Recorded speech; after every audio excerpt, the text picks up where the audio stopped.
Hello everyone, అందరికీ నమస్కారం. ఈ వీడియోలో నా మార్నింగ్ రొటీన్ని చూస్తారు. ఫస్ట్ టైం మీరు కనుక ఈ ఛానల్ని విజిట్ చేసినట్టయితే ఛానల్కి సబ్స్క్రైబ్ చేసుకొని ఒక చిన్న కామెంట్ చేయండి. ఇప్పుడు సమ్మర్ కాబట్టి మేము ఉండే ఏరియాలో 6 కల్లా ఎండ బాగా ఎక్కువగా వచ్చేస్తుందండి. మీ ఏరియాలో, మీరుంటున్న ఏరియాలో ఎండ ఎలా ఉన్నదనేది నాకు కామెంట్స్లో చెప్పండి. ఇక్కడైతే నేను మార్నింగే తడిబట్ట పెట్టేసి ముగ్గు అయితే వేసుకుంటున్నాను. మనకి ఎంత చిన్న ప్లేస్ ఉన్నా, ఎంత తక్కువ ప్లేస్ ఉన్నా, అపార్ట్మెంట్స్ అయినా నేల మీద అయినా సరే ఒక చిన్న ముగ్గు అందంగా పెట్టుకున్నట్టయితే మనకి చాలా పాజిటివ్ ఎనర్జీ అయితే ఉంటుంది. ఒక్కసారి మీరు కూడా ట్రై చేసి మీకు ఎలా అనిపించిందో నాకు కామెంట్ చేయండి. నాకైతే మార్నింగే ముగ్గు వేసుకోవడం చాలా ప్లెజెంట్గా అనిపిస్తుంది. అది కొంచెం పాజిటివిటీని కూడా ప్రొడ్యూస్ చేస్తుంది. ఇంకా తర్వాత అయితే ముగ్గు కంప్లీట్ చేసుకుని వచ్చిన తర్వాత నేను ఇక్కడ వాటర్ తాగుతాను. హాట్ వాటర్ తీసుకున్నట్టయితే ఇంకా మంచిది.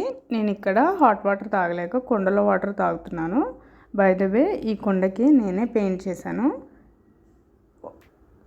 మీలో ఎవరికైనా ఇంట్రెస్ట్ ఉన్నట్టయితే నాకు కామెంట్ చేయండి, నేను ఒక వీడియో తీసి పోస్ట్ చేస్తాను. ఇక్కడైతే మార్నింగ్ పెసరట్లు వేసుకుందామనేసి నైటే పెసల్ని నానబెట్టేసి ఉంచాను.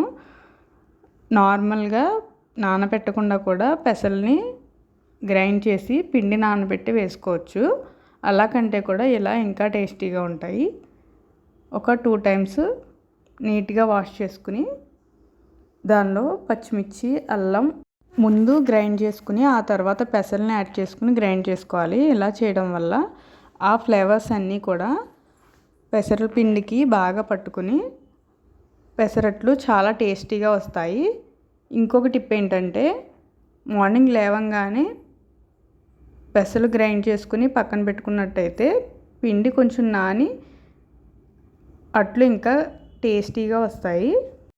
ఈ పెసర పిండిలో వాటర్ చాలా తక్కువగా వేసుకుని పిండి బాగా గట్టిగా రుబ్బుకున్నట్టయితే మనకి 3 to 4 days నిలవ ఉంటుంది.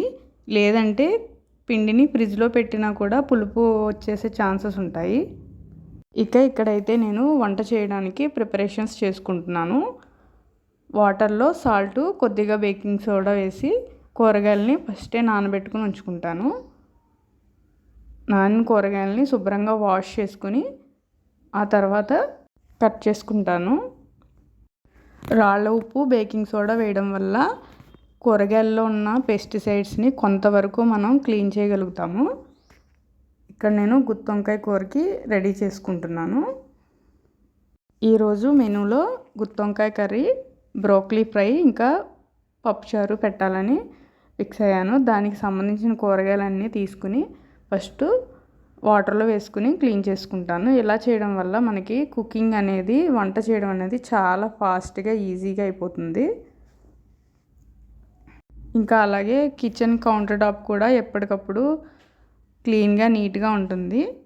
మనం సపరేట్గా దీన్ని మళ్ళీ క్లీన్ చేయాల్సిన అవసరం అయితే ఉండదు. ఇక్కడ నేను గుత్తి వంకాయ కర్రీకి ఇంకా బ్రోకలీ కర్రీకి ప్యారలల్గా మసాలా ప్రిపేర్ చేసుకుంటున్నాను.